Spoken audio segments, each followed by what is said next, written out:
I mean, we're letting civilian critical infrastructure be the first and last line of defense. They don't get the intelligence. They don't have any military training. They don't have a leader. There's no synchronization. It's just like we're set up to lose. My guest today is cybersecurity strategist and entrepreneur, Gentry Lane. Gentry is a leader pushing us to rethink how we defend our digital domain and argues that cyber weapons are not abstract tools, but truly weapons of war capable of creating disruption and destruction. I think this is an armed conflict. I think the adversary aggression against civilian critical infrastructure is a violation of Geneva Conventions. It's an armed conflict. In our conversation, we explore the absence of a coherent U.S. cyber strategy, the vulnerabilities within our critical infrastructure, and the critical need to project cyber power. Can you establish a condition of deterrence by denial in the cyber domain? And deterrence by denial is what keeps the bad guys from attacking us in the other operational domains. One more security solution is not going to help. There has to be a strategic framework and then infrastructure to hold that.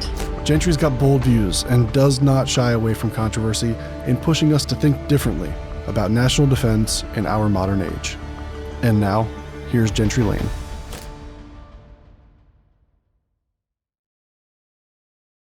Let's jump right in. I'm going to put you right into the action.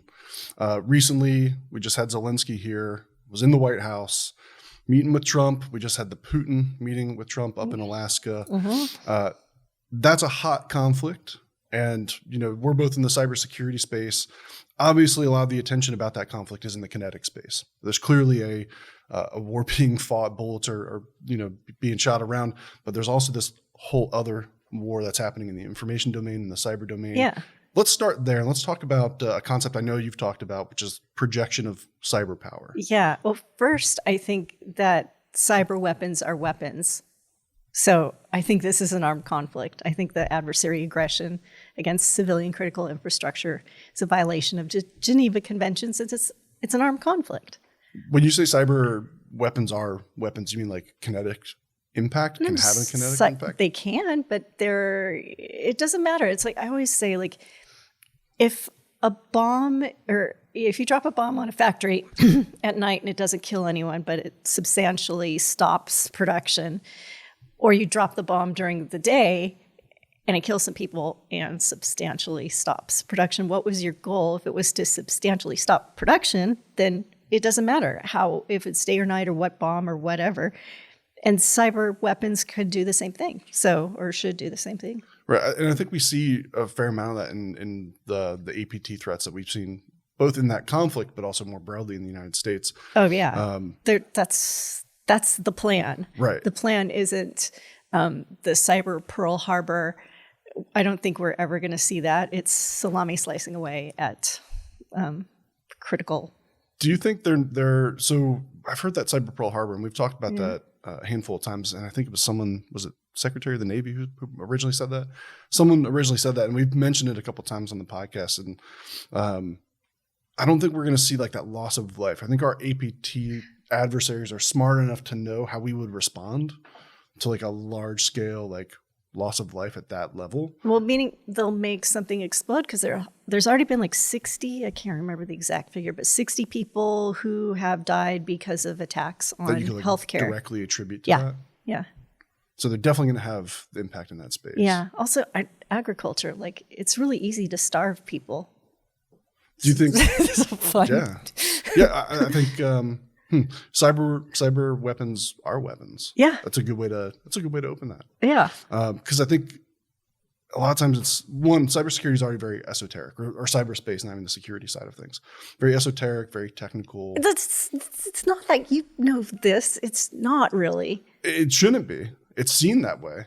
And it's seen as like, I think non-practitioners see it as this very esoteric thing that they can't engage with. And it's really, to your point, it's not that difficult to engage with. No, it's software, and software can do anything. So whatever you want something to do, explode, not work, look like it's working, but not work, or do the wrong thing. It's just programming, and it's not that hard. Do you think we're doing enough? So nope. Go back and awesome.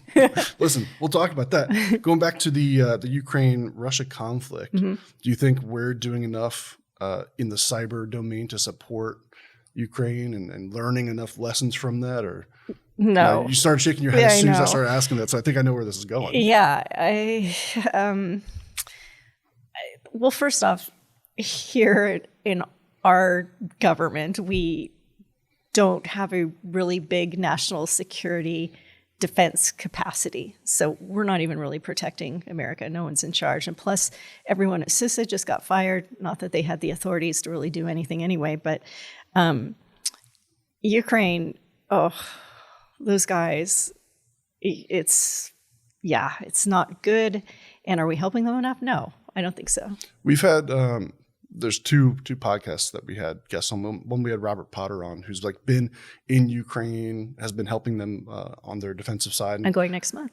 Are you? Yeah, you got to introduce me to him then. I will. I will definitely make that connection. He has tons to say about that conflict, and was telling us on the podcast where he came, like what that war has looked like, what that conflict has looked like, that we're not all seeing. Oh no, because we're seeing all the drone footage and all that sort of stuff. But there's been this major conflict in cyberspace, and he was telling us about how telecoms have been a big thing. They've been able to like geolocate where the Russian concentrations are based on like the fact they're using the Ukrainian cell towers. Yeah, I know that's a big problem because all of that infrastructure is Soviet infrastructure. They need to rip and replace all of their energy and all of their communications. So the question is, we can't do that in the middle of a war. How do you? Yeah, we got to get them to a place where they can invest in I agree. Though I wonder, not to get super geopolitical. Who cares? We're gonna get super geopolitical. A lot of maybe the crux of the issue with Ukraine is their alignment to the West, and how they're trying to align to the West, and that's Russia's basically saying no. Right. We don't want you to certainly join NATO or be so aligned that we feel like you're right on our doorstep. But NATO, the purpose of NATO is to contain Russia. Or to counter Russia. Like that's why we started it. So why not? Why not have everyone in Europe in it? We're moving quick. I want to go back to CISA. You brought up no one's playing defense here in the home front. Now we had Bridget Bean, who's no longer at CISA or is on her way out. I saw she came on the podcast. Tell us a bit about the new administration, the new secretary, and their mission, and put a positive framing of the changes at CISA. Which, hey, listen. Maybe some people see it as positive. We've seen a lot of people, a lot of talent, a lot of excellent, talented people fleeing, if not being involuntarily sent home from CISA, from the Department of Homeland Security and all these other supporting organizations. The director of AI at NSA just got loomered, and he's brilliant and like creative. He's like exactly the kind of person you want in that position. And he got released, or they took away his security clearance. It's a shame because we are a lot less safer because he's not in that post. And it's like a brain drain that's happening. We have a lot of really smart, talented people being removed. Well, but they're not going anywhere. So like, if there's a country that wants to have a brain drain, I volunteer. I'll go. European country that wants to receive everybody. Yeah, I mean, we should be doing that. But if we're not, there's definitely this move toward like isolation that we're currently kind of I don't think it's a very good idea. No, I agree. I think in the modern world we're in, we need to be a lot more. Well, progressive is maybe the word. Well, if we're going to be isolationists, then our defenses have to be top. And in the cyber domain, they are not. Like adversaries are not deterred. Are we trending? So maybe at like the geopolitical scale, we're trending that direction. But in the cyber domain and those relationships, are those starting to come back in? Are we starting to kill our relationships with foreign allies? That's an interesting one. France is making this big move to be the cyber command of the European Union. Okay. Are they? Is that just in the EU, or are they also trying to make a play in NATO? Are we still the dominant player in NATO when it comes to cyber policy? Oh no, policy or strategy? I don't know. The first time they ever wrote a cyber strategy was like 2 summers ago. So really, America doesn't have a cyber strategy. That's surprising. Well, they have papers that they put out, like all the different forces put out, but they're not strategies. They're like lofty goals. Strategies, means ways and a desired ends. What is our desired ends? Nobody knows. That's a good point, because I was thinking in the back of my head, like I've read some of the strategy documents, and it's generally always been very high level, lofty goals, like, hey, we want to not be attacked. Yeah, we will defeat our adversary and right, which is like operations. Okay, and that's a good point, because I've always struggled. I'm a very tactical person. My background, I was like an IT help desk, like very hands-on keyboard, IT engineer. That's been my move up through the things. Always been hands-on keyboard. Mm-hmm. I've struggled to move from like this tactical view of the world to get more strategic. And I'm always asking myself, like, is this a strategy, or am I just coming up with like instruction sets? Yeah, no. Sometimes I look at those big lofty things and I'm like, I guess that's what strategy is. It's not. It doesn't compute. Yeah, it's not. The first thing, when you're building a strategy, the first thing is to identify the desired ends and analyze the current condition. But we don't have a desired ends. Like, what is it? What do we want to be, the cyber ruler of Europe? Do we want our cyber command to have a presence in Europe? What do we want? And what do we want here in America? And moreover, who's in charge of writing that? Well, I'll do it. Portrait that we're being painted already is just, if we feel like we're not defending the home front, we're not in the cyber domain, we're not having coherent strategy, we're not leading. I'm of the opinion that cyber is one of our greatest threats, if not our greatest threat. Oh, yeah. Feels like we're not doing anything about it then. Pretty much. Yeah. I mean, we're letting civilian critical infrastructure be the first and last line of defense, which is not cool. Nobody can hold their own against a nation state military. Right. But we expect them to, and they don't get the intelligence. They don't have any military training. They don't have a leader. There's no synchronization. It's just like we're set up to lose. I do wonder about, so critical infrastructure is obviously a huge topic in the cyber community. There's been a number of prolific, prominent attacks on infrastructure that we've talked about. And stuff like... And that, yeah, I'm sure things we haven't talked about. We're in a skiff right now, so we can talk about it, right? Absolutely. It's such a big problem, and it's a big strategic problem. We have all of these like utility companies. I'll use as an example. We had Sean Stalzer on, the CISO of Dominion Energy, and talked about how so much of our energy infrastructure now is very small, what you could functionally call like mom and pop solar farms, right? And he used the example of like, hey, they just get like a Comcast internet, and they just get like the all-in-one modem from Comcast. Yeah. Like that's what they have. Yeah. And that's an advantage. That's a strategic advantage to have your forces, or to have, your defensive forces small and divided, scattered. That's good. He's painting the picture of the challenge there is because there's so many. Yeah. They don't pool resources the way like a Dominion Energy can, where they build like a global scale SOC. So you have all these little infrastructure elements that like the regulatory environment requires Dominion and all these big energy providers to pull them in. And they see it as, hey, we've got this vulnerable network out there of these, these small companies. And thinking about the strategic problem of critical infrastructure, you have all of these little elements who have to fend for themselves. Yeah. And Russia, China, whoever really only has to get through them to impact someone like Dominion. If you can impact someone like Dominion, you can impact America's way of life, because that powers the Eastern Seaboard from, like North Carolina up. Yeah. Or before everyone gets too freaked out, our energy grids are actually in pretty good shape. They have backups, which have backups, which have backups. So I don't think we're going to, an EMP would be the best way to take out the grid, not cyber. So I don't think that's going to happen. But doesn't Dominion feel responsible for their suppliers? Because that is the thing, the supply chain. There's so many different people feeding into these bigger companies. I think they're responsible for. Well, this is the question. That's a huge question. Yeah, who's responsible? Yeah, that's a huge question that I see. So I'm in the DoD space, working with defense contractors, and supply chain security is one of the hottest growing topics around cybersecurity. So hot. Yeah, right. Yeah. It's all very exciting Yeah, stuff. yeah. We talk about supply chain risk management plans. Everyone loves those. Yeah, that's right. Yeah. Add that to your system security plan. But it's of growing interest, and we can see from the DoD and broadly from the federal government more interest in understanding the supply chain. Post-COVID, there were a lot of lessons in that. Yeah. But it leads to a lot of discussion. Like I have a lot of discussion in the defense world with big prime contractors down to the small mom and pop shops.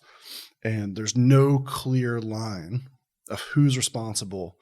Because you have the Lockheeds and the Boeings, these massive companies who have massive supply bases, and they handle their supply bases very differently. Some of the big primes I've seen ask very hard pointed questions. They want proof their supply chain is improving their cybersecurity posture, has good defenses. Others send a checklist and they're like, hey, they're covering their own rear ends, kind of a thing. Right. And I've had discussions with CISOs at different big primes who give very different answers. One feels like, yeah, we owe it to our supply chain. We owe it to the mission that we need to get out there, communicate, lift them up, work with them, give them access to our deep resources. I've heard a very similar prime contractor CISO say, not our problem whatsoever. Yeah, it's a big question. Yeah, I think that not our problem is the general way of looking at things. And then also imagine, so these giant companies that have 1 million suppliers do get everybody secured. Okay. Then what? We have defenses, but defense alone doesn't win a military conflict. So it's got to go beyond that. Like the desired ends has to be more than just we can keep them out.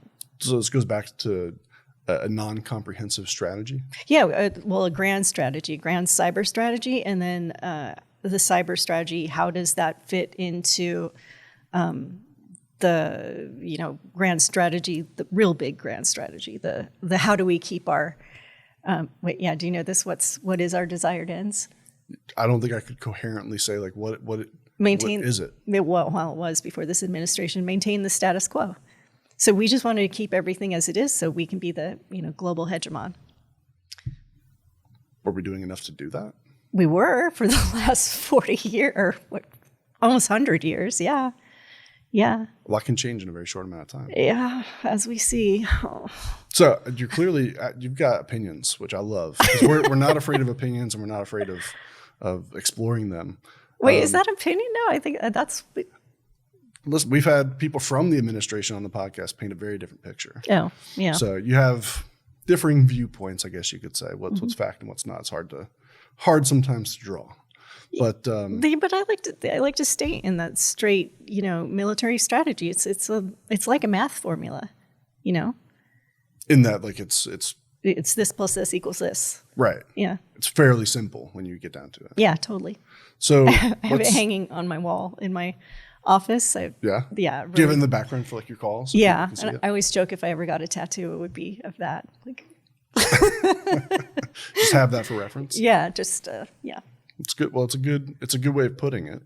I do wonder how do I frame this? Like sometimes it feels like the administration is a very political visibility sort of thing, but there's this whole layer to the federal government and to all of our institutions that is separated from that. Like a lot of this is show business and activity up here with the administration, but down here it should be relatively safe. Yeah, the political administration are political. The military should be apolitical. But that feels like it's changing. Yeah, I know. Yeah, there was guards in the metro today. Oh, that's not guards. I haven't been to DC Army, since this happened. Army guys. Oh, we don't want to go down that route. Are you in DC? Yeah, yeah. How is it different up there right now? No, not at all. There's I have not seen. This is the first time I've seen a presence, any kind of military presence. Is it is it like off-putting? Is it what does that feel like? It just seems so antithetical to my lived experience to have military presence like that. I am sure I'm the only one in Metro Center today saying this is a violation of posse comitatus. It offends me. And also, I don't want to live in that kind of country. I used to live in France where they don't have anything like that. So you would see the military riding the metro with, I don't know what they are, Uzis, some kind of big gun. Kalashnikov? What do they carry? I don't know. No, something French. Yeah. I assume. They make weapons. Do they? I guess.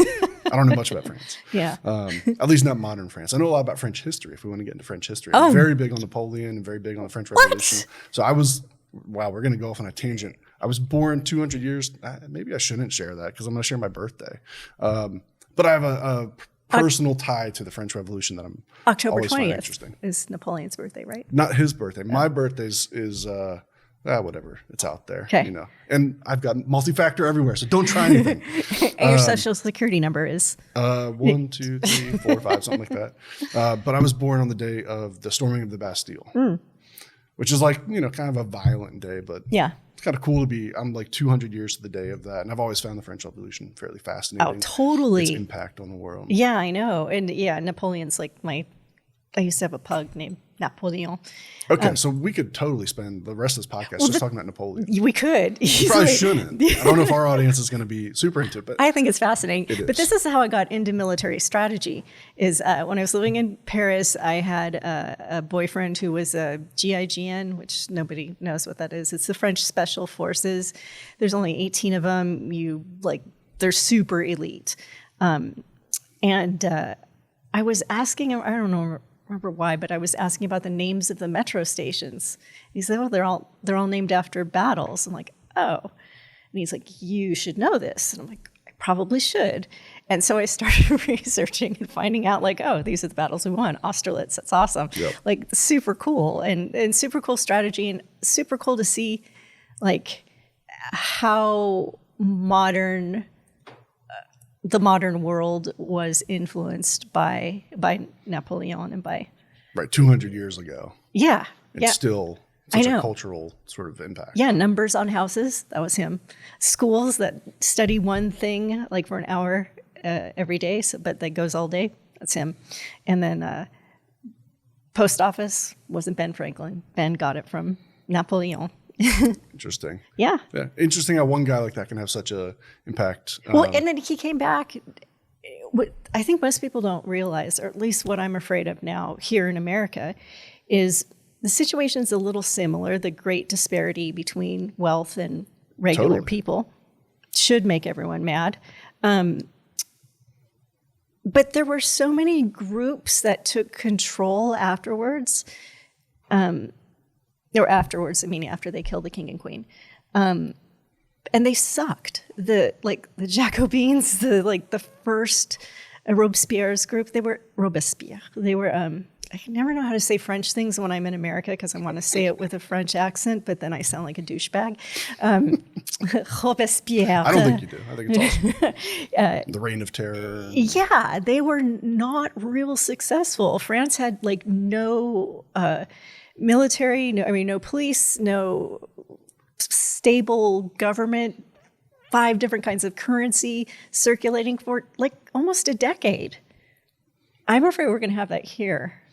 Yeah, that massive imbalance, the wealth inequality, that sort of trajectory. And then a big uproar, ripping down the institutions we have, and then a bunch of dumb shits trying to. Yeah, well, I think the institution thing's a big concern of mine. We've been doing the podcast almost 18 months now, and our first episode was with Andrew McCabe, who was interim director of the FBI. And we're just talking about the attack on institutions that at that time was happening, and now we're seeing the actual functional destruction of institutions. And I think we're still in the very short term, the impact is not going to be felt. But I forget who, I was listening to a podcast recently and someone was talking about these things took decades to build. Yeah. And it's a lot easier to destroy than to build. Yeah. And we're going to knock it all down in a short time, and we're not going to feel that impact until 10, 20, 30 years from now, when all that has to be either rebuilt or the impact of losing all that institution. And that's really comes back. If the ruling class wants to rebuild it. Because look at Africa. Those countries are all corrupt still. They never came back. We could be like that. You paint a pretty stark picture. I know. One of the running themes of our podcast is optimism through the pessimism. We're all going to die? Oh. Well, that definitely comes up. That's the thing. A lot of topics we talk about and a lot of the guests we have on are like in the fight. And so we spend a lot of time talking about the challenges of being in the cyber fight, the danger, the fact that we have these highly capable adversaries, and we're a very vulnerable society in the cyberspace. So a lot of times we end up talking about like, man, this is scary. Yeah. No, we always like to come back to optimism, but we save that for the end. So we'll spend more time in this like scary space. Okay. But I did want to go back to France, just totally off topic. Yeah. Did you watch the Olympics, like the intro? Yes. Yeah. Did you see the thing where they had parkour? Did you see where they had like the heavy metal band? Oh yeah, that was Gojira? awesome, and the blood coming out of Right, the and the fact conciergerie. they're embracing the fact that they killed Marie Antoinette. Like I think that's such it was very French. Yes. And I love their adherence to their history, you know, and they're kind of proud of that revolutionary history. It's another thing I totally appreciate about that. Yeah. And the 60s revolution as well. They have a revolution like every 100 years, so they're due for one. When they riot, they riot. That's I the know. other thing they're known for. Is I know. They keep things in check. Yeah, we need to take a lesson from that. Or I don't know. Remember, there are cameras on. Yeah. Yeah. In court controversy. That's No, I just, September in Paris is difficult because the rentrée, everyone goes on strike. just like, Yeah, for like a week, there will be no trains. oh, interesting. Is that just their way of keeping pressure on? Like, hey, just a reminder of what the labor can do. Well, yeah, and getting more days off and higher salaries. This is turning into a very revolutionary podcast. Yeah, episode. yeah. We can just keep going right down into this. Let's go back. What's your favorite Napoleon fact? Or favorite thing he did? That the Rosetta Stone was found in Egypt. Oh, yeah. Because he was there, and you're like, why was Napoleon in Egypt? I also love the story of his background, growing up on Corsica, like this Italianish French island, and the change of control, and how that sets him from, you know, just being kind of a nobody, and his trajectory, how he ended up where he ended up is fairly fascinating. Yeah. The whole story is fascinating with that guy. Yeah. And then the fact that he gets exiled once, comes back, immediately rallies everyone back to him. And then, the second time that didn't stick, he overthrew a government without firing a single shot and made up a snappy little tune while they were walking up. I think people don't appreciate how fascinating a historical figure Napoleon is. Yeah. And I want to say, like, maybe I read this somewhere, like he's one of the only people, if not the only person in history who's had multiple nations declare war against him. Like, some of those conflicts were Britain against France, but at some point, like, they're like, no, this is against This the dude. Emperor Napoleon. Yeah, that's because he fought though. He went. Yeah. He went on every campaign, or almost every campaign. Also, he's like the most successful general in history. He only lost, it was between 4 and 6 battles out of 70. Right. Yeah, he was. Wow, we're going to go deep off topic. I love a good audiobook. I love long form content, which is why the Watchers, we tend to do long conversations because that's what I'm into. I listened to like a 48-hour audiobook about Napoleon. Was it the biography that came out like 10 years ago? Yeah, exactly. It's really and good. just understanding, because he's always talked about as a military mastermind. And I'm trying to connect the dots, as I mentioned, my career of like tactician to strategy. Like, what was it that made it so different? Oh, because he optimized everything. He built like not brigades, but what was their system there? The marshals, and then they like just the way he organized and moved units to be very self-sufficient. Made them more revolutionary. Yeah, and more nimble and easier to talk to each other. And he had this crazy idea he used the cavalry for reconnaissance and that. Struggling with the French to English. And then I forgot what I was saying. Well, I think there's lessons in that. You mentioned like nimbleness and triage to communicate. Triage. So triage wasn't a thing. So back before, when you were wounded on the battlefield, the noble people were taken care of first. And then maybe after they'd taken care of those guys, they would go back and see if there's anybody else on the battlefield. But under Napoleon, they took everybody, who was wounded back at the same time and triaged them. And triage was an idea that came with his the doctor, the head surgeon general, I guess, whatever he was. And that was new. That was a new idea. We do the same thing still here in cyber. It's a bad idea. Like that's not a whole strategy, but we do cyber triage, period. Like that is our strategy. It's our counter response is triage. Really bad idea. Okay. I'm familiar with triage as a concept in cyber. And I guess it is kind of, we're just like, I don't even know if triage to me is an organized concept.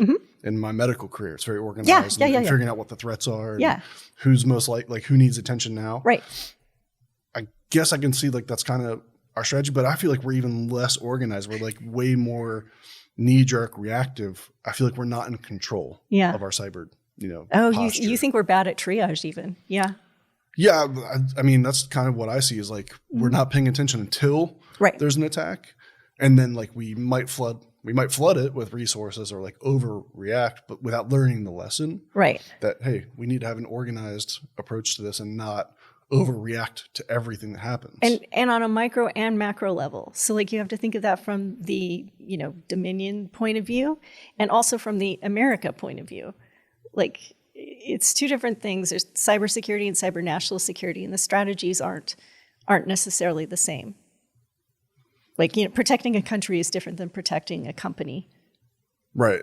Just We've kind of like trusted the protecting of companies will protect. Yeah, that's like country. saying mall cops will keep America safe because they protect the malls. Right. But not America. Right. Yeah, because their focus is here, not here. Right. And they're paid to have their focus there. And they'll be removed. That's where their motivations are. Yeah, they'll be removed if they don't. And that's great. But I don't want to say CISOs are the equivalent of mall cops, because that will not win me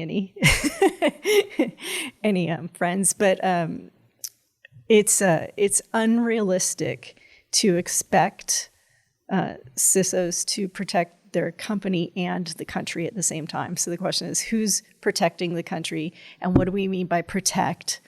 And Well, I want to explore some of these bold ideas you might have around protection of the country. First, I want to address hey, we live in the post-Napoleonic world. The way you frame that. No. There's a before and there's an after. Yeah. And it clearly had such an impact on the world that we're using triage today in cybersecurity. It's cool that we could trace that line all the way back to, Napoleon and those conflicts. I know. We would do well to integrate some Napoleonic battle tactics into the way we think about things. But it goes back to your early point, I think, of coherent strategy and being smart. Thinking outside the box is probably a big portion of that. Yeah. Or he was so imperialistic. His thing was to a fault. Yeah. Like he wanted to, his ends was, I must have an empire bigger than Julius Caesar's, which he had. But it was for the enrichment of France and his glory. What's our ends? Well, I want to get to bold ideas and sort of concepts of how we should defend the country. Now, you brought that up a couple of times, hey, we don't have this coherent, what's our ends? Yeah. If I said you're in charge, you're the cyber Napoleon for the United States. Yeah, I would just be happy to have, General Hartman answer my calls. But yes, we have strategies, hunt forward and defend forward, and persistent engagement. It's my good friend Emily, who wrote that, and she's brilliant. I think they're more lines of effort than cohesive strategies. I think a lot of people don't understand what Cyber Command does. Is they do hunt forward, but their main mission is to tear down the infrastructure the adversaries use for attacking us. They do, but does that stop them from attacking us? No. Is there something more we should do? Yes, a lot more. Like what? Well, the thing this is why I started my company, and what I got grants to study was, can you establish a condition of deterrence by denial in the cyber domain? And deterrence by denial is what keeps the bad guys from attacking us in the other operational domains. So that's why you would want that. So, they could attack us by air, sea, or land. There's nothing stopping them. We don't have an Iron Dome. I've been hearing about a Golden Dome recently. Yeah. Don't even get me started. Point of the story is they could attack, but they don't, because they look at the scenario and they say, oh, yeah, the juice just isn't worth the squeeze. They would, we definitely, be subject to retribution because they know who we are and they could probably stop us, anyway. So it's not worth it. How can we get them to look at the cyber domain and say the same thing like they do air, land, sea, and space? So yeah, that's what we figured out, and we built something to meet those capability gaps, because it's not one thing. It's not like one more security solution is not going to help. There has to be a strategic framework and then infrastructure to hold that, because there's no global mechanism like that, that everybody can tap into. There's no radar for the cyber domain. Right. There needs to be an advantage, a mechanism that gives the good guys an advantage, and they can all tap into it and share. No radar. That's a good way of putting it, because immediately I'm thinking, well, you know who has a great cyber radar? I bet China. But the challenge there is that's because they control all of the network connections in and out of China, conceptually through their great firewall. Well, I know that's not as much of the boogeyman as we paint it sometimes, but one of the great cultural pushbacks, I think, to a more coherent and organized national defense strategy of cyberspace is invasions of privacy. Because boy, doesn't that always come across as, hey, we're using defense as a way to infringe on rights and freedoms. But we should have the same rights and freedoms that we have in real life. They should extend to the cyber domain, the right to privacy and the right to security. But they don't. Who's in charge of that? Can I be in charge of that too? FTC, I guess. I don't know. But they often make decisions that go against that. Yeah. But I guess my question there is, so like right now, cyberspace in the U.S. is largely defended by independent entities, each defending their own kingdoms. We mentioned Dominion. Every other company is sort of doing that. From a need for someone to look at the national and defend at that scale. We know national defense from, hey, you have an Air Force and you have an Air National Guard and you defend the skies. You have a Navy, you defend the coast. You have a Coast Guard, you defend the coast. We have a cyber command. And we don't have a cyber force. Yeah, well, I mean, this is command. It'll be a force at some point, and it should be. But they only protect the DoDN. That's their... Right. They don't protect any civilian critical spaces. So I guess go back to, we know what our air defenses are. We know the perimeter we need to defend. We know our coastline. We can control that. And that's our all. Perimeter from an internet standpoint, a network connectivity standpoint, we don't have sovereignty. That control. No, it looks different. In fact, all we have is one border with everybody in it. Right. But that's like the great advantage of the internet, right? Well, so yes, it's the great promulgator of democracy and democratic ideas because of that. But also, China is putting more and more, we're ceding territory to them when they are adding more to the physical infrastructure. Do you think we can more meaningfully protect our networks without infringing? Because I see the immediate draw. Someone could say hey, we're so vulnerable in the cyber domain now. There's a cyber Pearl Harbor coming or cyber 9/11 coming. Create all that fear for that and say my answer to that is we're going to put a great American firewall on our network connections. That doesn't do anything. You can get around it. You can get around right, the great. But from a powers that be who might want that sort of control. Yes. I can see very short line between, hey, we're vulnerable. Here's my answer because we need to defend our network infrastructure as a country. So, hey, we're going to establish control over the network perimeter. You can bypass that stuff the same way Chinese citizens bypass theirs. But I can definitely see that being the instrument they use to say, hey, we need to establish a coherent national cyber defense. But there's the it's the actual, physical part of the internet is not owned by anybody. Someone needs to be, and that's good, but someone needs to be the guardian of it. Someone needs to make sure it's not being used for nefarious purpose. Someone needs to know that everybody has access to it. I think because we invented the internet, we should be the guardian of it. At a global level? Yeah. I could see a lot of people not liking that. Well, yeah, but I also see a lot of challenges to that. I mean, yeah. How do you protect that against nation states like China who are saying, hey, we have sovereignty over our portion of it? And they can. Go ahead. If they want to, they can have their own splinter net. That's fine. Do you think we're trending toward that becoming more and more of the case? I don't know. Yeah, I don't know. Well, I could totally see that. Thankfully, I don't think anyone in Congress or with real power in the country has yet brought up the concept of a great American firewall. I think it would be so easy to attack that and be like, because hey, that's a China Trump, thing to do. But yeah, boy, Trump will love that. That's what I'm saying. Boy, say I it could out loud. see that coming as an idea. And I think there's a shift toward authoritarianism that we're seeing in a lot of countries. Oh, really? Yeah, right. And we already see existing authoritarian countries like Iran, first thing they do when their populace takes action is they shut off the internet. They shut off the internet. And I think more and more countries and authoritarians are learning, wow, in the modern world, people communicate over the internet. If I can control that, boy, can I control the populace. 100%. I think we're going to see more and more of that. Of just shutting it off, you mean? Or just establishing that level of control. And then there's filters. Anyone can do that.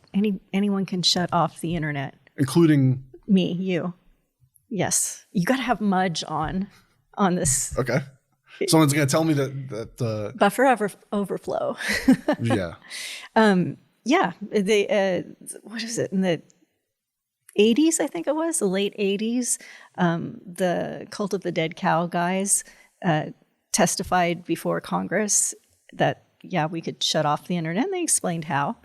And then, what is it? I think 20, 30 years later, Mudge was called to testify again and said, this isn't fixed yet.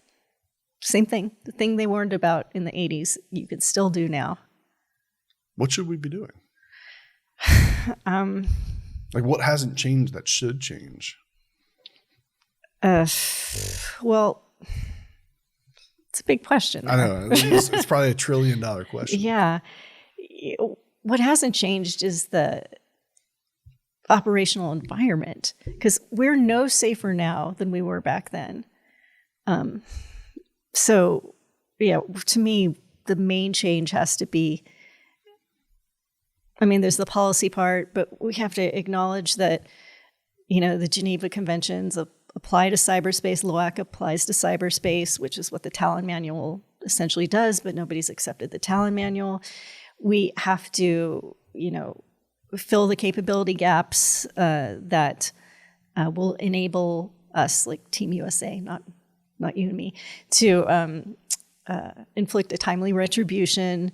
Yeah, there's a lot, but I feel like this world is full of thought leaders who aren't real technical and aren't. Everyone just gets a soundbite and they say it over and over and over. You're going to court some real controversy. I say it all the time. Oh my God. Yeah. Whenever there's a conference, I'm always like writing the organizer and saying, I see you have a panel on AI. I see that none of the people on it are computational scientists or engineers. You might want to think of someone who's, written an algorithm to be on that. I say that, and I stand up in conferences too. I think it's a brave thing to say. I think it's an important thing to point out. It definitely goes against the grain.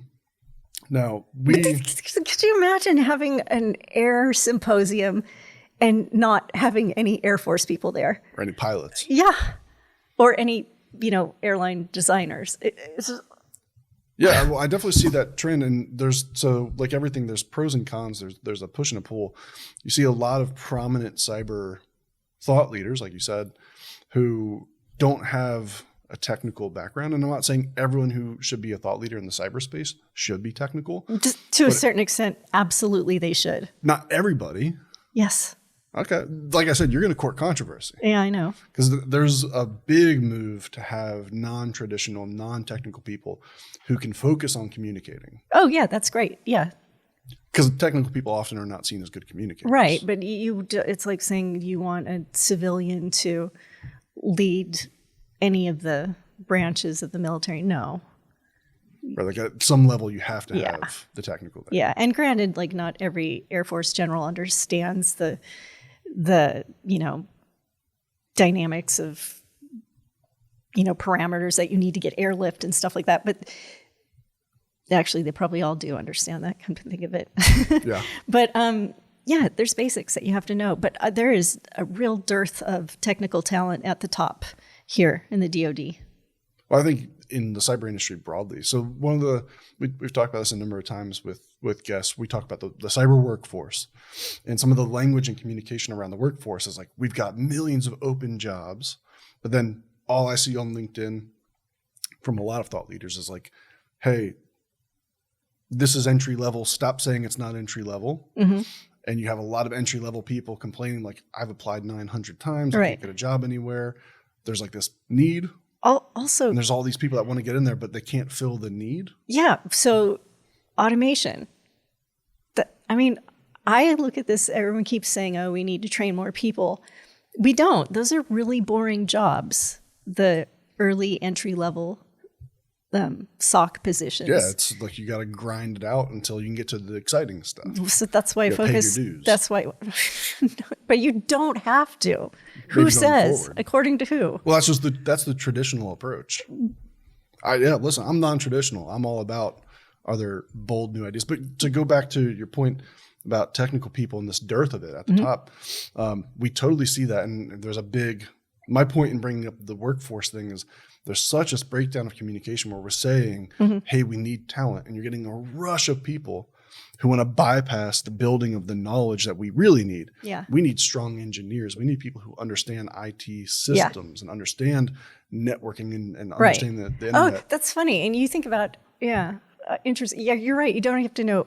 I suck at the IT stuff. Like I can, configure your router, but that's about it. If you want me to talk about cloud infrastructure, I don't even want to learn it. My brain is too full. I don't care. So I get, to that point, yes. But when I think about cyber, I don't think about IT. I think about software Programming. and effects. Yeah, cyber effects, which are software, and strategy.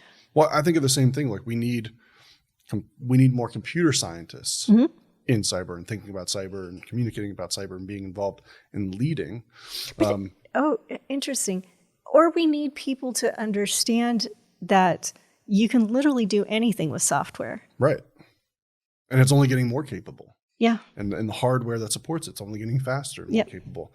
And now we're going to get to AI. That's a can of worms.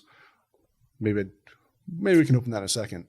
I wanted to get your thoughts on that workforce thing where we have, I think there's this, as you mentioned, at the leadership, there's a gap. We're not filling it with technical people. So there are a lot of people coming in and thought leading from a non-technical background, which you've identified as a problem. Mm-hmm. How do we get more people with technical into those positions and to garner that influence? We could just ask all these dudes on the panel to defer when they're asked to speak on something that they're not really expert in, but they don't do that.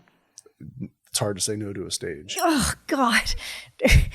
That's like my worst nightmare, is to go on stage and have to talk intelligently about something that I know nothing about. And my friends are like, oh, we need someone for the zero trust panel. I'm like, not me.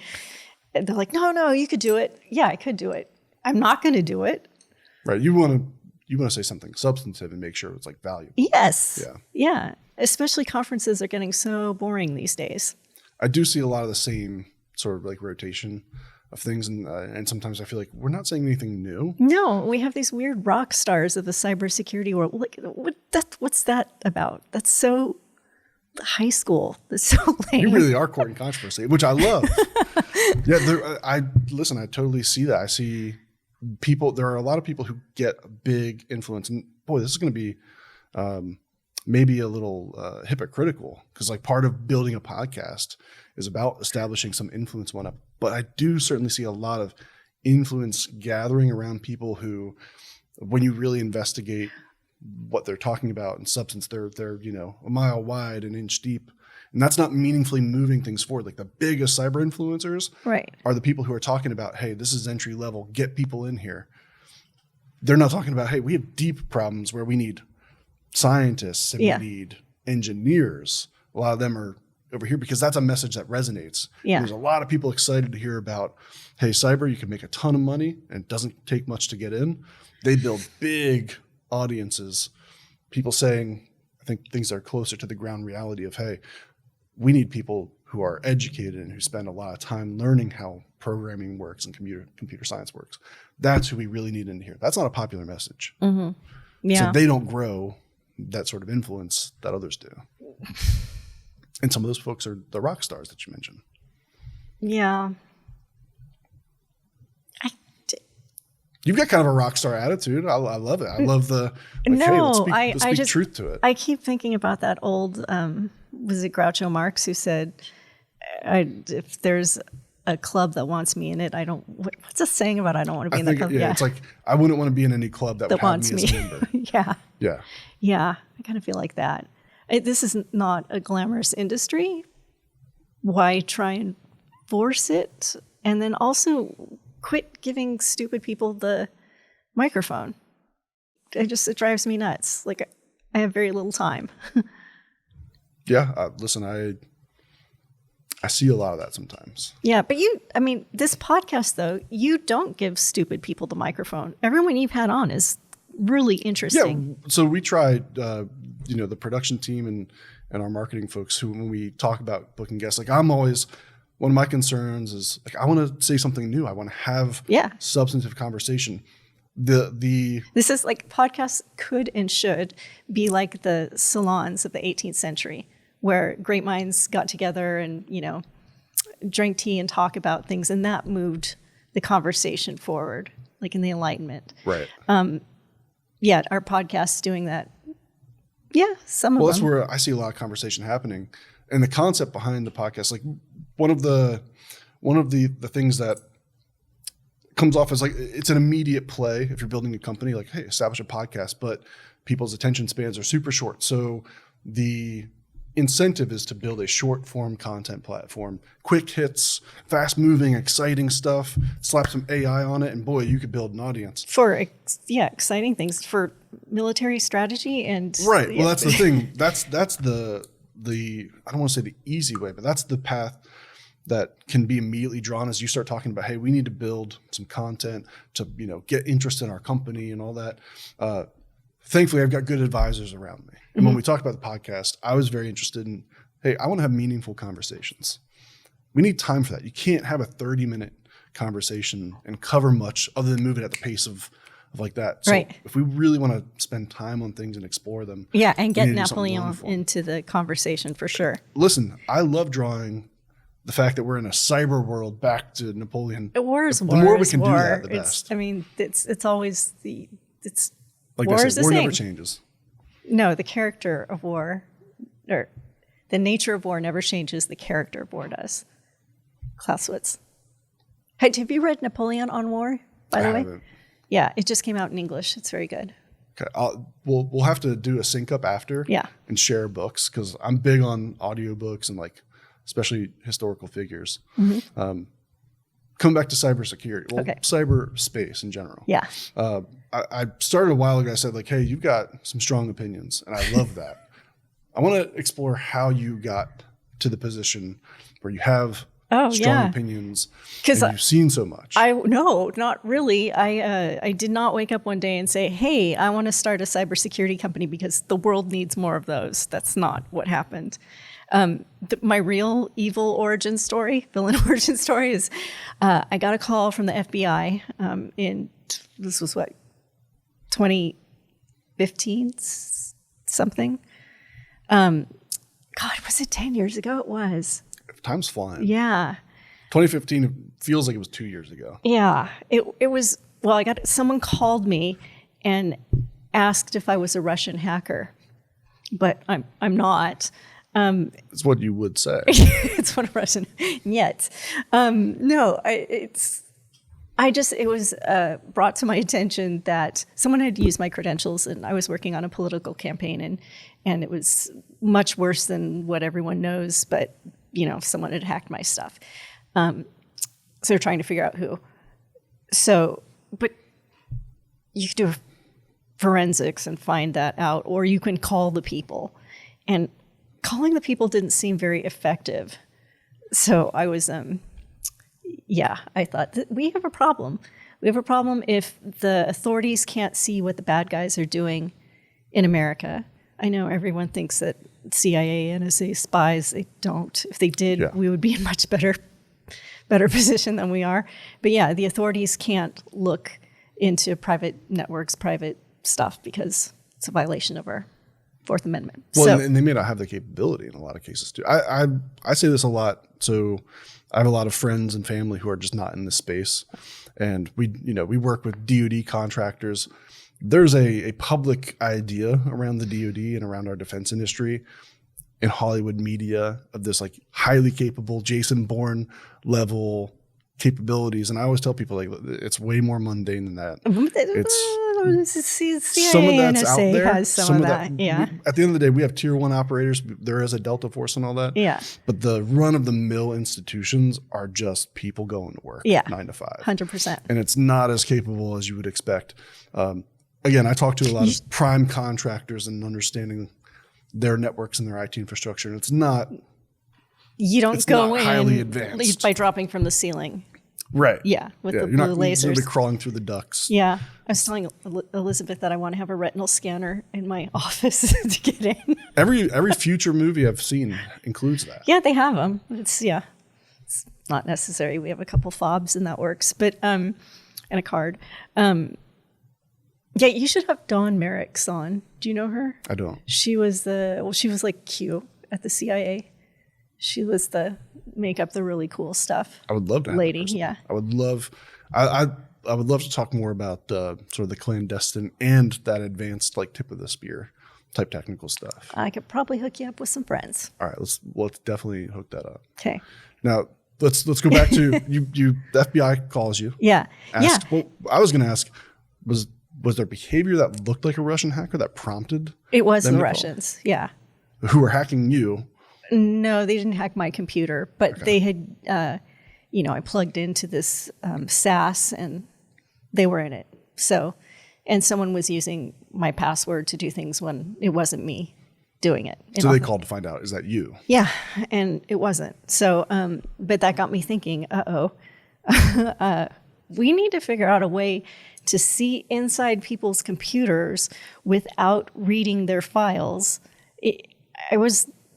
I had a little procedure done, and they were doing sonar on my neck, and I'm like, this is what we need. We need to be able to see in your body or see in your head, but not read your thoughts, like a brain scan.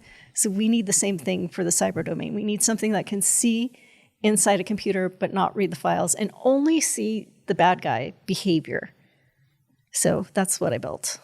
Tell me about that, because my IT admin brain and my limited education thinks about like I see those drawings of the circles of user space and kernel space and all that, and we use a lot of tools in cybersecurity that are functionally command and control servers, which is not. I know which like we have system level access to tons of systems because that's how we see everything. But with that comes like, could we extract all the data? Yeah, like CrowdStrike. It's basically at the kernel level. Yeah, rootkit for good. Right, but that seems like the only, like as I said, my brain doesn't compute the idea that you could have access to a system at the level to see what's going on without seeing everything, because the way they're built. Yeah. Kernel, user space. What if you just looked at volatile memory? But can you do that without also having the privileges over the system? Mm-hmm. And that's what you guys have built? Yeah. So, as much as you can say, I guess. Yeah. We do VRAM forensics at scale in a way that is only looking for behavior, not code signatures and not black and white lists. Yeah, it's pretty cool. And it's totally novel way of thinking about it. Yeah. Because I can see in your computer and I don't read your files. I just go straight past them. And in VRAM has everything. Right. But it's just zeros and ones. So you have to know, I do know someone who has reconstructed a computer or an operating system from just zeros and ones. It takes like 3 months. But yeah. Again, my brain goes right to, well, if you can see all the ones and zeros, you could reconstruct. Yes. For one, then you would see one endpoint, that moment in time that happened 3 months ago. Right. So by that time, it's probably not useful. Not useful, not really. And then, so yeah, that's the next step. So you have to change that into something that's less comprehensible for somebody if they intercepted it. And then you have to make sure that moving we call it the asset, has to be on a super, super crazy secure platform too. So I don't use VPNs. I don't recommend that people use VPNs because most of them are made by our adversary. So also you can see them. Or you can see the traffic. Yeah. And that it's not just regular web traffic, it's a VPN. Right. So we have a obfuscated comms platform, like the real deal, like what Special Forces uses when they have to have assured communications in contested environments. Only ours over commercial networks, over the internet? Yes. Well, no. Yes, we use some infrastructure, but we have our own servers all over the world. So when you guys are looking at VRAM, are you looking for patterns, trends? Yeah. So at the endpoint level or at the enterprise level, yeah, we're looking for both. So we can identify anomalous behavior and assign an attribution score. So say, because they do the same thing over and over. Like, oh, this is probably 90% chance this is Fancy Bear, Right. They do the same thing over and over because it works. Yeah. Which is another big problem. Like, man, how are they still doing the same thing? We're still vulnerable to it. Like, how many times can they do it before we do something? And then why aren't we automatically updated like we are with our virus scanners? There's no I hate virus total. I hate reputation score type stuff. No, I just hate threat feeds because why are we telling the adversary what we know? Like, they shouldn't know what we know. Just from a counterintelligence point of view, it's not very smart, but it's because people don't think of this as a conflict or they don't think of it as a war. So, well, there are some threat feeds that are classified or certainly protected. Like, I know the DoD releases some threat intel, and a lot of industry groups keep it private, but it's not super secure. But you just need it. It should just automatically be updated, like a virus scanner. Like, I don't get a notice every day about the new worms that came out that they're detecting and stopping. Right. So again, my brain, we operate a security practice and we get threat intel. Yeah. I didn't know. We get threat intel, but sometimes it's a spreadsheet of IP addresses with no context. First of all, you're like, okay, well, sure, that was associated with a bad actor, but we can't block every IP address ever for all time because eventually we're going to run out. But in thinking of tools we use, we put a lot of trust in the vendors. Like, we use, let's say we're using CrowdStrike. I know, but have you ever been to any of their offices? A few. Yeah. I mean, they're all staffed by people. Yeah, and they're fallible. Well, that's fine, but assets, there's always a lot of bad security. No, I think I don't think I know Russian and Chinese bad actors get good jobs. Yeah. And right. North Koreans do. That's been a big thing. Yeah. And they're compromising the system that way. And then also all these big companies use, or every company actually, I think a lot of regular people don't understand that software isn't all original. Like, you reuse snippets of software.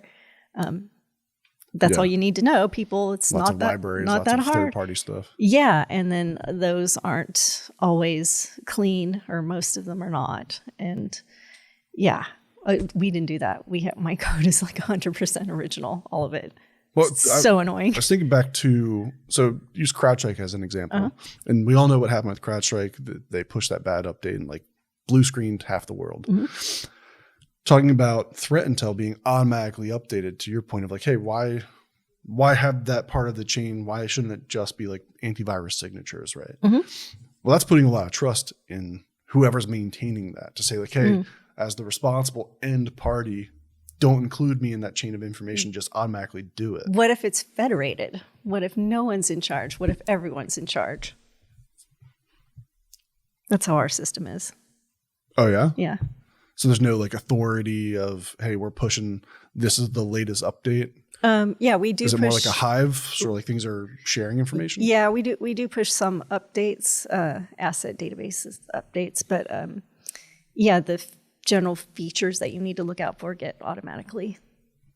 Interesting. Yeah, there's a lot of outside of the traditional sort of approach there. Why I'm not from the cybersecurity world, which is sometimes necessary. Like, hey, there needs to be new ways, new blood, new ideas. But I'm a software engineer, so actually, I hate saying that. I'm a coder. I'm like a glorified product person who kind of knows how to code.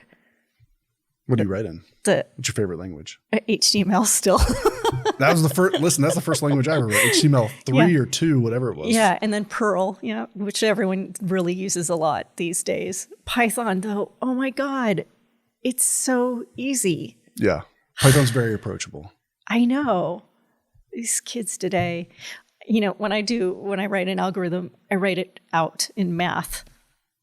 Like, it's what it is at the end of the day. I know, but you can just drag and drop and like program it pretty much like right straight off. Building a neural network is a lot easier these days than the olden days in the 1900s when I went to school. The 1900s. When I went to college. That 25 years ago. Oh, yeah, it was even longer. 35, well, 45. Like I said, time's flying. You mentioned third party and the fact that a lot of code is reused. Yeah. And the big thing right now is the introduction of AI into the coding environment and vibe coding. It writes crap code. That's everything I ever hear is like, boy, can you make it do some interesting song and dance? Absolutely. Like I've done a lot lately with Claude and giving it very high level instructions of like, hey, build me an app that looks like this. And it can generally get you something serviceable. Yeah. I imagine if you look under the hood, a lot of it's poor because it's not architected by a software architect, by someone who understands all the inner workings. Well, it depends if you're building like just a sensor, something really that Simple. only has one tiny function. Right. And that's what the more I've explored it, a lot of people are saying, hey, if you give it small tasks, great at writing decent code, but you can't tell it, build me an enterprise.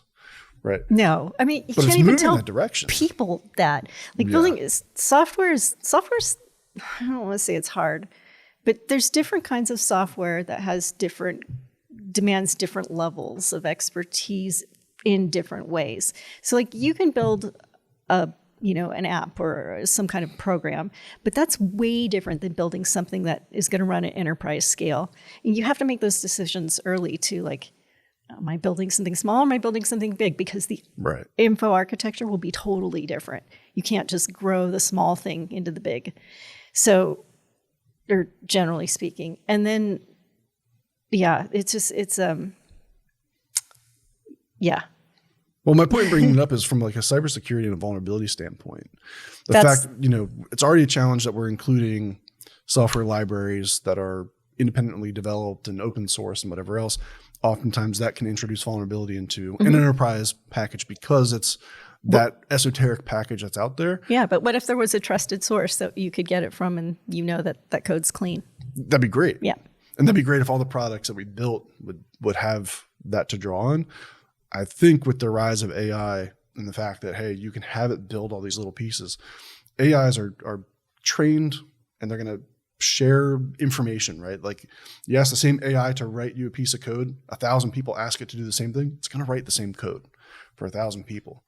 If an adversary can get in and train it to write code in a way that's vulnerable that the adversary knows about. Yep. Boy, Yeah. does it feel like we're innovating fast? Yes. But we might be innovating a lot of vulnerability into what we're building very quickly. Yeah, it's pretty easy to taint them, I think. I think a lot of the early experimentation we've seen, like they put some boundaries on what the AI are going to tell you and what they can do. We've seen a lot of people very easily bypass it with the right prompt engineering approach to say like, hey, yeah, we can get it outside of the boundaries that you think you have control over. And then the more I'm not an expert in this stuff. I'm not a software engineer. I'm certainly not an AI expert. The bit of research. Don't go on a panel. No. Other than like the impact of AI on like cybersecurity and like thinking about it, I wouldn't have much to say. But what I have read or explored, it almost feels like we're not really sure how it's doing what it does. Like we know the input layer, we know the output. There's a lot going on in the neural network here that we don't know how it's doing. Yeah, I don't use those. Like if it's not explainable AI, to me it's bad AI. But I think that's where we're going, right? Like if even like the big the big firms like Anthropic, their CEO has been on a number of podcasts. But again, the LLMs are different than like a computational platform. Sure. LLMs are just Markov chains with. Underneath it all, it's math, right? And it's as I understand it, I'm a layman here. As I understand it, it's essentially like predicting what the next output should be at a very high level. The neural network side of things, again, as I understand it, we're losing some grasp of control over exactly what it's doing. Like we can see, again, the input and the output, there's stuff happening in the middle. If we start building on that, it starts to feel like, again, can we innovate very fast? Yeah. Absolutely. But what are we losing in that lack of understanding and control? Like how much dependency are we going to build with lack of full understanding? No, I agree. But you can also write very complicated algorithms that like our software is crazy complicated, but I know every single input. I know what it's doing at every single point. There is the kind that you don't know why, but I just think that's bad engineering. Do you think?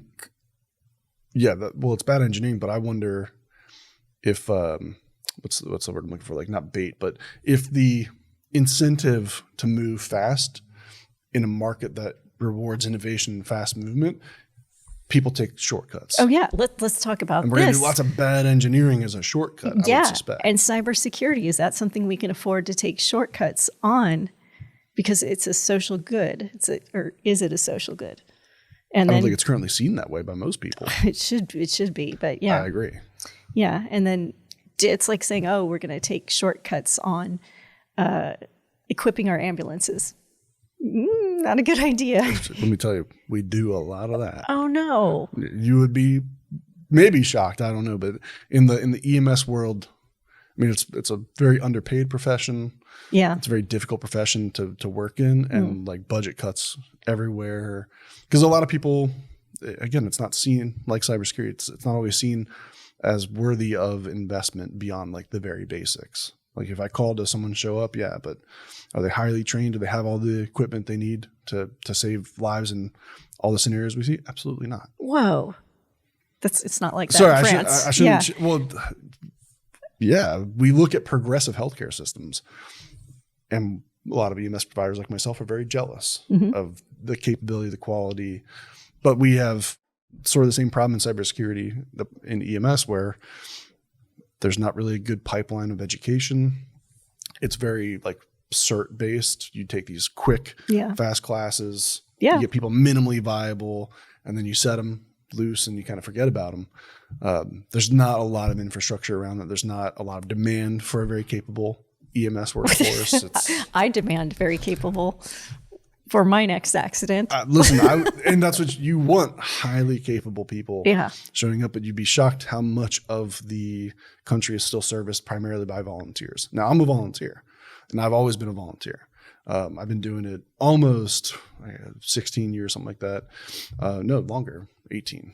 So longer than I was, before I joined at 17. I'm 36 now. So I've been doing it longer than I haven't. That's my point there.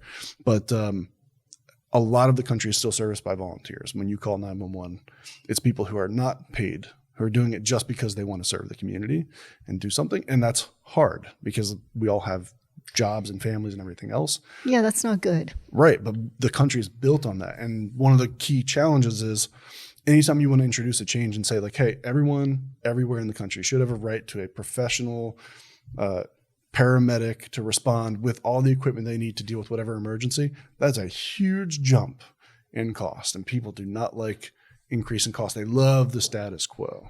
And that's the same problem we have in cybersecurity. It's the same thing of like, well, hey, I haven't had to call 911, so I don't really want to see all this money go into that. I get it. I get that part, especially like, the cybersecurity solutions are so expensive and you can have the highest stack in the world and you'll still get breached. Right. Right. And then it's hard to get talent who are really good. It's a very expensive endeavor to build the most phenomenal IT infrastructure, the most resilient. And then, the people who are making decisions, they do the math to say, the risk is not outweighed here. So we're not going to invest in that because the risk. But it is. But they don't understand that. That's the problem that we have. So just how many more years until everybody goes back to how we open this up, which is there's a cyber Pearl Harbor coming that everyone who's a defender who sees where our posture is at is trying to say like, hey, you guys need to take this seriously. We need a coherent strategy. Mm-hmm. We need to invest. Clearly defined ends. Right. We need to develop talent. We need automation. Tooling. We need outside ways of thinking, automation. We're all waving that red flag around. Sometimes it feels like it's falling on deaf ears. Yeah. And when I started this company, I thought our capability should be in the government's hands because at that point I didn't know any better. I thought that they do protect, the USA writ large. They don't. So I just said, F it. I'm going to be the one in charge of civilian sector. I'll be the one who's in charge of like American defense posture for these critical companies. Synchronize them, get them on the same strategy, get them the same defenses. Yeah. So you're filling a gap that you think shouldn't be there. Correct. Yeah. Do you think that gap should be filled by the government? Yeah, I do. They do, just like they keep us safe in all the other, and they should do it by deterrence by denial, by intimidation, essentially. Just know that you should not hack America. Should we be more capable from an offensive standpoint? Or doing more in that space? Maybe not capable, but more active? I think Schelling calls it keeping it in the same currency, meaning if someone hits you with cyber, you have to hit back with cyber. No. Kinetic is usually more impactful, or can be. So that would recognize something that I think is already true. Yeah. Which is the cyber domain is a domain of warfare. Yeah. But it's one right now where we don't ever respond kinetically. And it's kind of an unspoken thing. Seems like no one responds kinetically. It's all back and forth. But the impact is kinetic. We're reaching that point, as you mentioned, 60-some people who we can say, your cyber attack killed these people. Mm-hmm. That's a kinetic action functionally. Like the impact, the outcome is kinetic. Mm-hmm. It's a loss of life. Yep. But we wouldn't respond. That would be seen as a very, I don't know, that might be seen as like an improper response. We need to figure this out. Is it proportionate? What is a proportionate response? It's a great episode of The West Wing where they talk about the nature of proportional response. It's a great episode. Really? Very instructive to my high school civics class. They made us watch that episode, and I was like, that's a really fascinating question. I never watched The West Wing. It was on when I was in France. Yeah, so fantastic show. It's worth a rewatch. It holds up for the most part. It is also kind of like a time warp back to like how things were seen and how serious the government was seen and how much there seemed to be going on. There's not so much of that these days. It doesn't seem like. Is it good? Because I hate what's that spy show? The Agency. It's not over the top. It's very like, it's probably boring to a lot of people. There's a reason they were showing it to our high school civics class. Yeah. But there's a lot of like good approaches to questions about how government should function and things like proportional response and what's the the moral value of a proportional response. Why should we only hit back if they take 60 of ours, we take 60 of theirs? Why shouldn't it be you touch us at all and we're going to swing heavily back? Right. Well, and that's the whole thing with cyber. It's like you can't just have the defense. So imagine like it's archers with flaming bows that are, trying to get over your wall, and you can stop them, but that just stops that action. It doesn't stop the whole military. Like you need to stop them, and they're still outside your wall. Then go kill the guy who's outside your your wall. We should, from a doctrine standpoint, we should start opening up the idea of kinetic responses and retaliation to adversaries, because that immediately, to me, it's probably easier just to kill the people who are doing it because they're so scarce. I mean, look, if you're a hacker group, how is that any different than being a small terrorist cell? We have no problem killing them. Well, and the outcome can be the same. Again, we're causing loss of life at some level. This is where I wonder. Go on. No, go ahead, please. I was in a Allied Nations SOC one time, and they had hacked the security cameras in a room in Russia where a certain APT group was, and so we could see them, like just see them tapping away, causing destruction. Yeah, one of them was cute. Like it was like that's the big scary thing that we're afraid of. Just a bunch of dudes. Don't you think though that if we kinetically responded, that's an immediate call to war? Like one of the things that's happening, it's like this Cold War that's happening between all the advanced nations over the wire. And that's that unspoken rule I'm kind of talking about is no one's shot back. We type back, we keyboard our way back and hit them.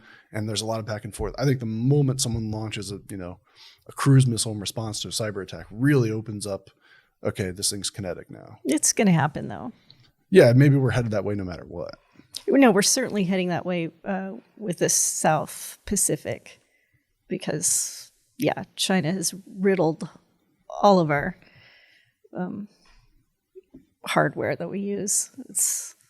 Right. That makes me sometimes concerned, like maybe we don't want to open up that theater because they are everywhere in our infrastructure. Well, so then you enact a compellence strategy. So where they have to, like there's just no choice. Like if you do this again, we will, we compel you to stop or compel you to take the action that we want you to take. We have a tough road ahead. It's war. It's conflict. A question I often ask is like, are we in a state of war? Yep. And bar none, everyone that comes on that has any background in cyber and who's, doing cyber things. It's like, yeah, absolutely. Yeah, this rises to the level of armed conflict. And like I said, I think cyber weapons are weapons, so it's armed conflict. I don't imagine the average American citizen thinks we're in a state of conflict. I know. Well, they also think that, Ukraine invaded Russia and that China is our friend. I think the average American does not know how much malfeasance, like the full breadth and scope of the bad stuff China does to America. Right. I don't know. I think there's definitely an understanding that they're adversarial. Is there a growing contention that they're a friend? Yeah. Americans like their TikTok and their cheap crap on Amazon. Yeah. And when that goes away, that's fair. That's not going to be good. And a lot of times it comes back to a lot of things come back to, if it's cheaper, that's the way we'll do it. I know, but they have... It's penny wise, pound foolish. I mean, since I was a kid, it facilitated a kind of consumerism that we didn't have like in the 70s. So it's just flooding the market with cheap stuff made us dependent on cheap stuff. Well, and now it's more than cheap stuff, right? We depend on China for so much, as we learned through COVID. Like, hey, we're highly dependent. If they ever cut that off, boy, do we have a problem to solve. Yeah. I know there's a push to bring manufacturing in a lot of cases back to the States, and we're seeing some investment in that. Mm-hmm. It's awesome. I just wonder how much of that is a cat that we can really put back in the bag. I think a lot. You think with automation, it's going to be a big way to do that? Because I just wonder, I don't know a lot of people who want to go do that level of work, Oh, yeah, that's another thing. like not everyone can be a CEO. Right. Or an influencer. Yeah. Yeah. Which is like the number one thing kids want to be right now. If you poll high school kids, like the main thing they want to be is YouTubers or TikTokers social or media Instagrammers. is historians are going to look back and go, what? They let anybody broadcast? Yeah. It's this whole paradigm that you just have to have an idea and an iPhone and then you can be an influencer. It's crazy. Like, everybody has a right to an opinion, but broadcast is a privilege or should be a privilege. Not everyone should have global reach. Yeah, there's definitely a downside to, I guess you could call the democratization of information. That's one of the, I love the concept of the internet for that. It's not the information, it's the global reach. That's the problem. Yeah, it's everyone can get access to a big platform. And a lot of people who hold fringe opinions now have found, hey, you used to be the one guy in your area who had that idea. Now you can reach all 100,000 of them. Well, and there's this tacit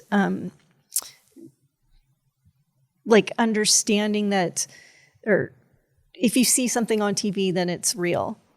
Like, or if you see something on YouTube, then, you know, or you say it with confidence and it's real. And like so many of these, they are super confident and they sound, why would they lie?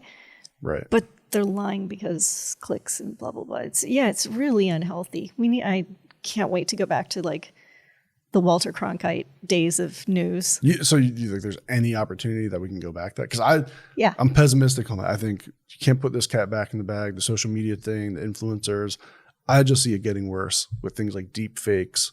They're getting so good now.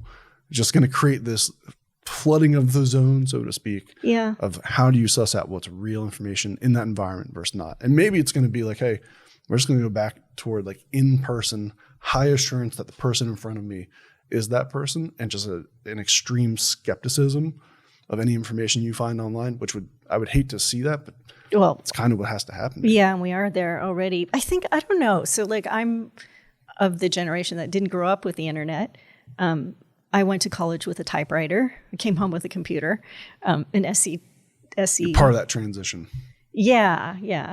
Like the Mac SE that was like $2,000 and still the most expensive computer I've ever purchased. And I got into internet-y things right away in the early 90s. But yeah, I can live very happily without social media. Yeah, I think social media has been a net negative. Also, I think people might, or at least I'm not addicted to my phone. Like I hear people saying that they're addicted to doom scroll. I'm not. And I generally think I have a pretty addictive personality, but I like want to get away from my phone as much as possible. You might be an outlier there. I mean, everywhere you go publicly, you kind of see it. And I have to remind myself constantly. I know it's there. I know my phone's in this room somewhere. And I know it's buzzing because there's notifications coming in like that. And my brain is panicking a little bit. But also, if I'm ever bored, like now there's no boredom. You don't have boredom anymore. You have access to the doom scroll. So if your brain's bored and needs that dopamine hit. That's boring.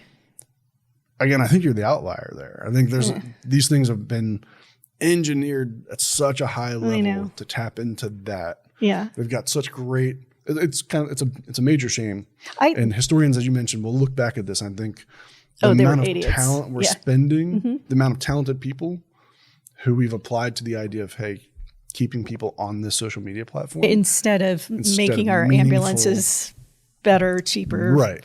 Yeah, it's true. But also, no, I started out in the gaming industry. The multiplayer video games are like the hardest thing to program. And then I'm a big fan of VR. So I was like in that first wave of VR in the early 90s when they were like big clunky, boxes essentially on your head. I love that. And to see that it's gone to, TikTok dances. Ugh. Oh, is that a thing? Yeah, I'm not on TikTok. Yeah, no, you should not be. No, and I tell everyone like, you probably don't want to be on TikTok. No, you definitely don't. Yeah. Or WhatsApp. Ugh. It seems like you can't escape it. Like no matter where you go, the convenient answers for so much capability from like a technology standpoint are increasingly with companies who are motivated, incentivized by bad things. Yeah. Who aren't acting in the interest of the consumer. Boy, this is pessimistic. Yeah, are we supposed to end on optimism? We are supposed to end on optimism, Okay. and we'll come to optimism. I wanted to go back to one of the early things we talked about, which is projection of power, and we talked a little bit about the current administration maybe receding, giving territory back, so to speak. Like it seems like we're stepping away from that projection of power in multiple ways. Certainly, yeah, militarily and political influence. Yeah, dime, diplomatic, information, military, economic. Like those are the 4 kinds of power. And yeah, we're definitely pulling the military back, and then we're cutting ourselves off for the economic power too. Who's stepping into that space? Who are we creating space for? Europe. And do you think they're going to step in meaningfully? Yeah. Yeah. And then like in 100 years, we'll have a Europe versus America war. Sad. I know. All because of Trump. So who in Europe, who's stepping up? You mentioned France is trying to step into the EU space. Yeah, that's tricky too, because they're very good. The French cyber forces are very good, but when there's certain things that they can't have access to. We'll just leave it at that. That like just the U.S. and the U.K. handle. It's not a good idea. But then, so that means U.S. and U.K. should be primarily responsible for.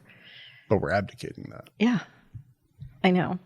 But you can't explain computers to these people. And then cyber power projection, it's a too esoteric idea. Like they don't understand what power projection is and what it's for and why and how to wield it responsibly. I think, yeah. And plus, nobody has ever written or thought about cyber power projection. Like, how do we use it in the continuum of conflict? Like, because it's different. Like during peace, during competition, during hot war, like you would use it differently. Right. I'm writing a paper on that right now. It's to your point, it's a weapon. Yeah. And again, I think a lot of people especially people apparently in decision-making standpoint or positions of decision-making don't have that context. They don't understand it. Yeah, that's scary. Right. And they're all too easily abdicating it without knowing what it is. I would be happy to explain, but I can't get a hold of, I'm pretty well connected, but I can't get a hold of anybody in our DOD. I know General Hartman, but he won't take a call with me now. But yet I text with the cyber commanders of, the countries that are all the Baltic 8, they call it. Like, I know them and they'll talk to me. I don't know what's up with our DOD, like why they just won't. I don't know. Maybe they just don't recognize, I don't know, I want to say they don't recognize that threat, but they do. At least the people who go out and talk, like you hear a lot of DOD talking heads recognizing the cyber threat and the cyber challenge, but maybe it's just like that culture within that institution is still very like, I don't know who you know. They're like not open to outside. But there's just a lot of like jockeying of, that's why, the big prime contractors and such. Yeah, but they meet with them. They meet with big primes. That's what I mean. They meet with Google. I think they kind of have their kingdom, and they're very much like, yeah, we don't want any outside thinking coming in here who might threaten our domain. It's a really bad idea, and also who's going to look at me and think that's she's the a threat? military-industrial complex. That's a way Eisenhower warned about. Yeah, I like Ike. Again, boy, we're taking a pessimistic turn on a lot of things. I do want to, as you know, bring it back to some optimism. Okay. Because we're invested people in better outcomes. Mm-hmm. While things feel a little rough at the moment, maybe more than a little, we're day to day still working at it. And for me, that comes from motivation, because I do think we can be better. I do think there can be a better world, a better country, a better cyber domain, whatever. my optimism is grounded in things like family and what I think we're capable of, and a hope for a different philosophical take on the world. Where's your optimism coming from? What do you draw on when you need it? Well, my company's doing really well. Our tech is operational now. It took a long time to develop, and it works, and it's badass. We're getting tons of traction in Europe, so that's really good. I think Europe is going to be the next big defense manufacturing area in the world, so it's nice to get established there early. And then, so it's, my evil plan is working. My evil plan to reliably deny adversary mission success at scale. Well, we know you're not on TikTok. Where are you? Where can people find you, follow you, and get in touch with you? Oh, they should follow. Don't connect with me unless we know each other or there's some business thing, because otherwise I'll just think you're a Russian spy. But I'm on LinkedIn. I have a newsletter called Click Fight Win, which is it's very short. It's like the world does not need another newsletter, but this is like short 3 and 4 minute reads on cyber power strategy. So it's strategy focused, although this one is a bit of a rant about AI, what it can do and what it can't do, and it will never be sentient. You don't think AGI is realistic? No, it's impossible. You can't. Sentience is something you're either imbued with or not. You cannot add it.